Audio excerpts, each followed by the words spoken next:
Today on Mr. Nashville Talks, funny man Leslie Jordan. Today is an incredible honor because I have Leslie Jordan, who I've loved since, gosh, forever, and we met years ago, and you were so kind to come and do this for us today, and I appreciate it so much. Thank you. What so happened much. with Cool Kids? Oh, What is going? You know, that was such a great show, and it had all the ingredients. I thought, well, this is the one that's going to take care of me into my old age. Because I don't care so much about myself, but I want my mother to go to her grave knowing that I have identical twin sisters that we're all just set financially. Yeah. I thought, well, this is going to be it. And we had Vicki Lawrence, David Allen Greer, Martin Mull, the television history of those three. I told him at one point, I said, the four of us sitting here, it's the opposite of talk is not listen, it's wait, because we just tell all our stories. And, oh, I remember, let me tell you this story. But anyway, Martin said something so sweet one day. He said, you know, in any other line of work, as much as we've done in this industry, we'd get a pat on the back and a gold watch. He said, but I think that this is going to be our gold watch. Maybe not, Martin. And they just pulled the plug. It had nothing to do with us. It was Disney bought Fox. yeah, I thought that might, yeah. And we just got lost. Yeah. The new head of Fox came to our set one day, Charlie Collier, and when he left, Vicki Lawrence said, well, not exactly warm and fuzzy. You just could feel he wasn't, and it wasn't his, you know, he had a whole network to run. That's what he told Charlie Day, who wrote our show. So it was badly politics, but it just gutted me. We were already booked to go to New York for the overnights. Yeah. And that Friday they called, and Charlie Day called me and said, it's not going to happen. I said, what do you mean? He goes, they're pulling the plug on it. I go, they're canceling it?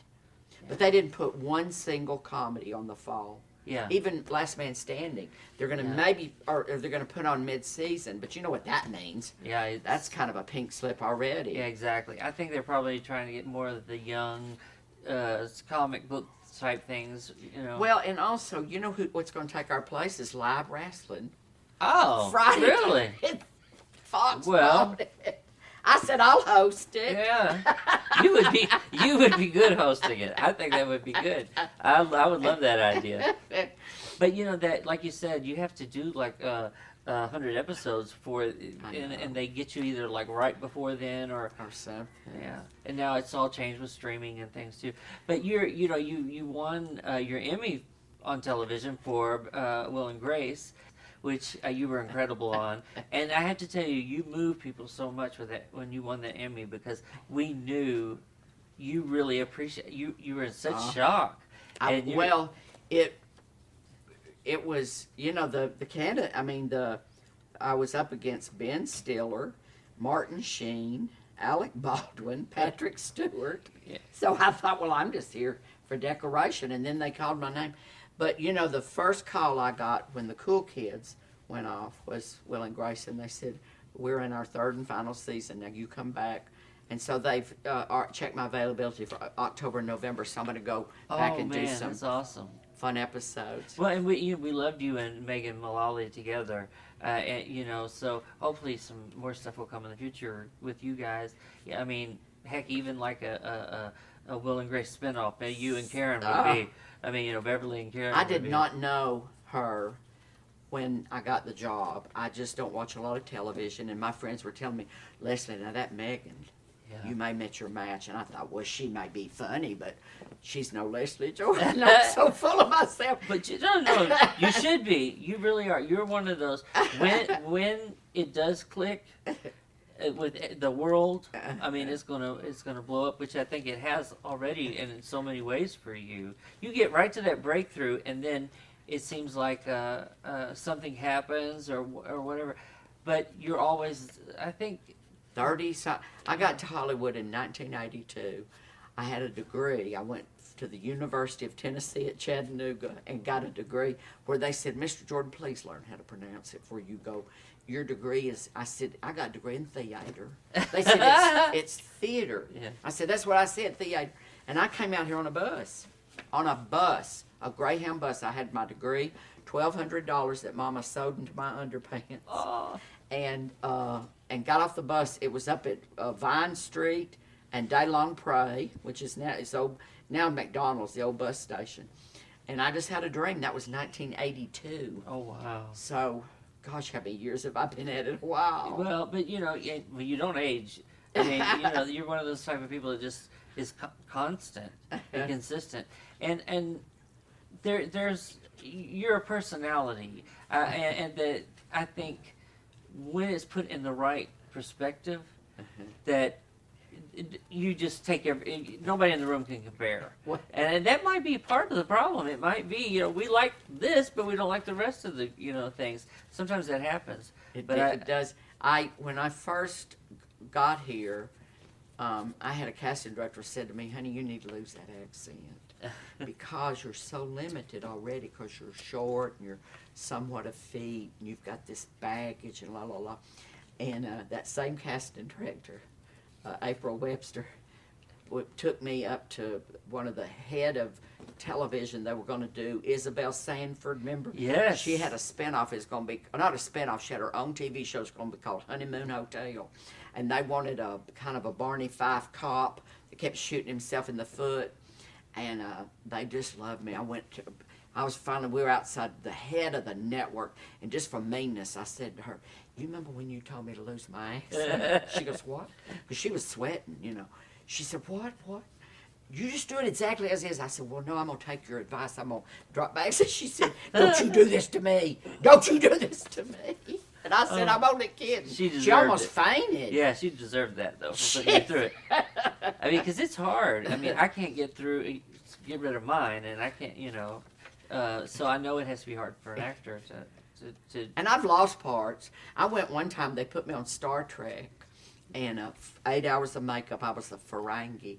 And I walked on, had 40 separate prosthetic pieces, gold spec contact lenses, and all this, and I walked on. They just hired me because of the way I looked, and I delivered my line in dead silence, and the director says, you need to bring that Ferengi above the Mason-Dixon. He said, this ain't Deep South 9.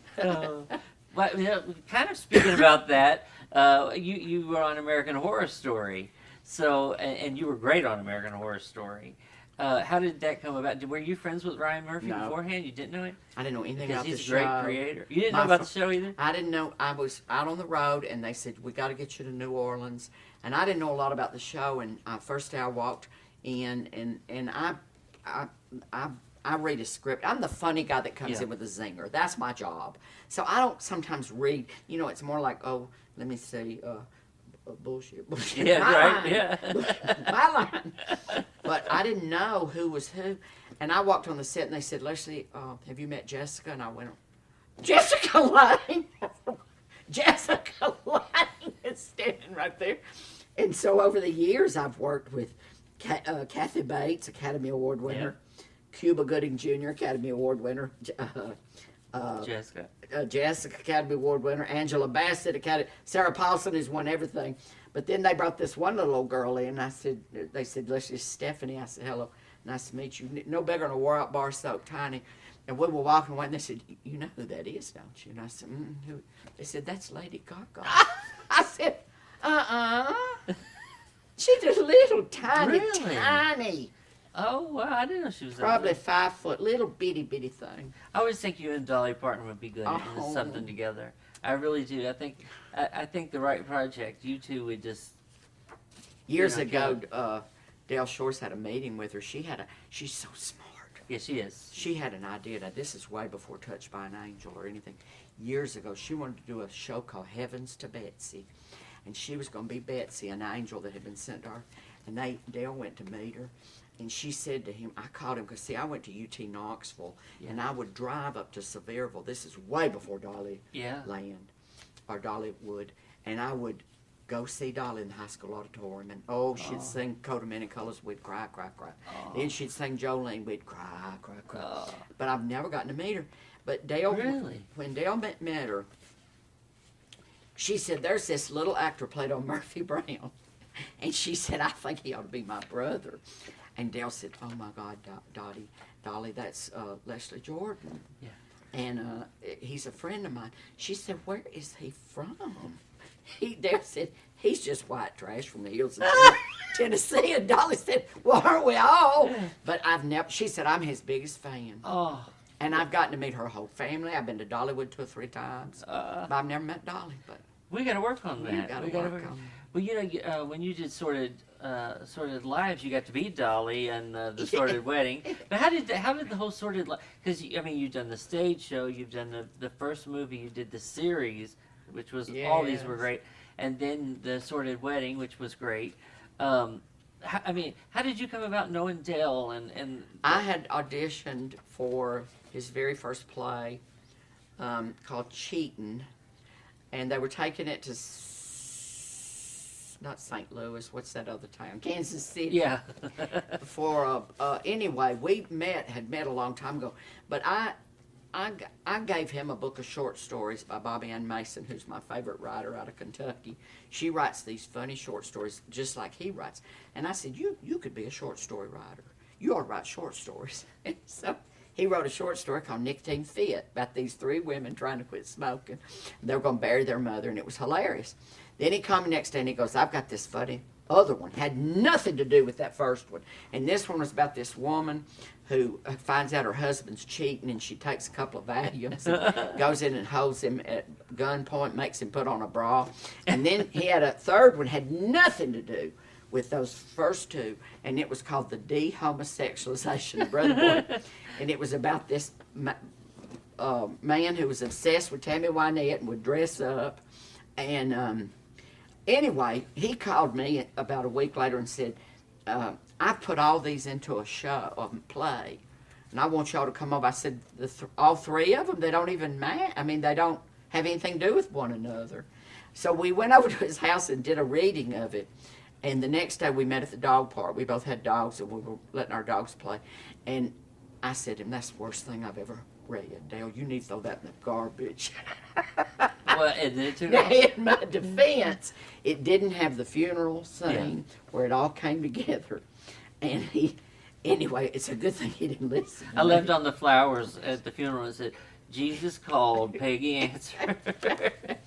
That kind of stuff really happens. Oh, People don't realize that's the South. Oh, that's where we grew up. I'm Kentucky, but I've lived in Nashville most of my life, but I'm from Kentucky, and you're a Tennessee boy, so Who you've went been to UK? Did you know I went to UK? Oh no, I didn't know that. Yeah, well, I that's went to awesome. UK. Were you really in jail with Robert Downey Jr.? That's the true story. Yeah. I have been completely sober. I had my last drink October 20th, 1997, which was the beginning of my unfortunate incarceration. I love that. They put me in jail. And I was sentenced to 120 days. And I was just lost. I didn't know what I was going to do in there. And I told the turnkey there one day, I said, listen, I need to take a walk. I'm having a panic attack. I promise I'll come back. Just walk. He goes, shut up. It's good. But anyway, they came up later on. They said, listen, we heard your plea, and we're going to let you out. But we've got this celebrity, Robert Downey Jr., downstairs. We don't have anywhere to put him. And we can't let you out till 2 o'clock when the bars close. That's California law. Then they brought Robert Downey Jr. in, and we had to share a cell. He was so sick. He was coming off drugs, and bless his heart. And I've talked to him since then. Yeah. We were on Ally McBeal together, and he said in front of everybody, he said, how do I know you? And I said, zip it. He goes, what? I said, zip it.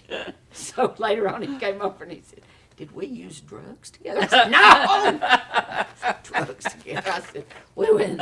I even remembered I said, 152 Pod A, cell 13. You were on the top bunk, I was on the bottom. And he said, oh my God, because they let me out the next morning. But yeah, I did get to spend some time. Well, that's good. And then got to work with him later. But the Brits love you so much, and I loved you on. I watched the Celebrity Big Brother UK. Did you really? Yes. So I wanted to ask you, and everybody needs to get on YouTube and watch it if you haven't seen it. But I want to say a couple of names and see if the first thing that comes to your mind. Okay. Gary Busey. Oh my God, horrible. Just a bad human. I can't say anything nice about him. Frenchie. Frenchie cut my underpants up with scissors. I know that was. She's mentally ill. Yeah. She's not right. Did she give you? She pay for them at all? No. No. But that's all legitimate. What really happens is it's exactly what. Yeah, but where did she get scissors? See, that's Yeah, the part that's that I right. don't understand. Yeah, 'cause we're I mean- locked into a house we don't even have. You couldn't have anything, not a Bible, not a anything, nothing, nothing. And somehow she got. She's got scissors to cut my underpants up. Wow. Maybe So she you had might- little tiny nail Nail scissors or something. I She don't might know. shoot them with her teeth. But you know that the Brits just went crazy for you, and I hear about that. You know, I have a lot of British friends. You know, from the country music side, and they're like, you know, there's this great actor, Leslie Jordan. He was so good on Celebrity Big Brother, and they said you were on something else. I got a series about American family moving to Florida, and they had bought a trailer park, and they didn't know what a trailer park was. They thought that was going to be Oh yes. living the dream. Yes. It's called Living the Dream. I've seen that actually. I forgot you were in that. Yeah. Yeah, and living the dream. And they, I sell them this old trailer park, and they said, we bought a caravan park. Yes. Well, they don't understand, and it's just all white trash. And Yeah. we shot it for 3 seasons. We shot in Florida. Well, no, Tybee Island. We were in Georgia. And then they decided they couldn't afford to bring everybody over, so they said, you're going to have to come over here. And we shot in Spain. Oh wow. I was in the south of Spain, near Gibraltar. It was amazing. Wow. I did see that. I forgot all about that, and I apologize because It's on I remember- BritBox now. Yeah, that's where I saw it. But I'm getting a box where I can watch in real time all their shows over there because I love the British television.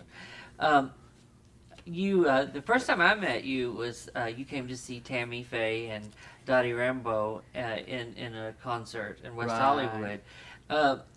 Do you remember that night? I remember it like it was yesterday. Dale Shores called me up and he said, both Tammy and Dottie are coming together. And I said, And we all went, and, you know, Dottie was not in good health at that point. She was in a wheelchair for a little while. But anyway, those dolman sleeves came up in that voice. And then they did, it was like a healing ceremony. Yeah. Because Tammy had just found out, you know, about the cancer. And I remember Dottie was so kind about it all. You know, talk to us, Tammy, tell us about it. Yeah. And the more you talk, and Lala, of course, you know how brave Tammy was, went on TV Yeah. a couple of days before she died. Yeah. And anyway, I've followed Dottie Rambo ever since then. Oh, well, now, I heard that you and Dale, when you were traveling, you played some of her music, and that you like to sing a certain song of hers. It was called I've Never Been This Homesick Before. Yeah. And we would put that on whenever we were traveling and sing. And we turned everybody on to it. Which you've got to listen to this song. I don't know what it is about that song. I love the words. I love the energy of everybody. And then Dottie's daughter Reba comes in and steals the show up an octave with it. I did, it's not out yet, but I produced a tribute album to Dottie. And George Jones sang, that's his favorite song. I love that song. And we had to bring Larry Gatlin in, though, to do the high parts, you know, because George says, I can't go there, you know. But, yeah, I mean, it's amazing how songs and people, you know, music brings people together, and then we're all... and people are so interested. Tate Taylor, who did The Help, is doing the George and Tammy story. Really? Oh, now It's that going would to be be a big good. Hollywood version of I'd love George to see that. and Tammy. That's gonna. Yeah, I always thought Tommy Lee Jones could play older George Jones. He Yeah, looks like George Jones. He I told him that. does. But, But he's already played Doolittle so That's good true. in that movie about Yeah. Loretta's husband. Oh, Yeah. that movie. bologna sandwiches. Oh, but you can't ever think of fried bologna sandwiches again other than that. But what's new with what do you have new that's coming out, or that you want to see happen with everything? Well, In life. I go back on Will and Grace. It's Yep. the third season, and I like, you know, I just love over there. There's Yeah. something about the four of them, and Matt Smuchnick and David Cohen that created the show, and Jim Burrows directs, and and I've got that coming up. I also, do my one-person show. I did before Cool Kids. I was doing about 44 venues a year, and I love being on the road. It's hard when you get older.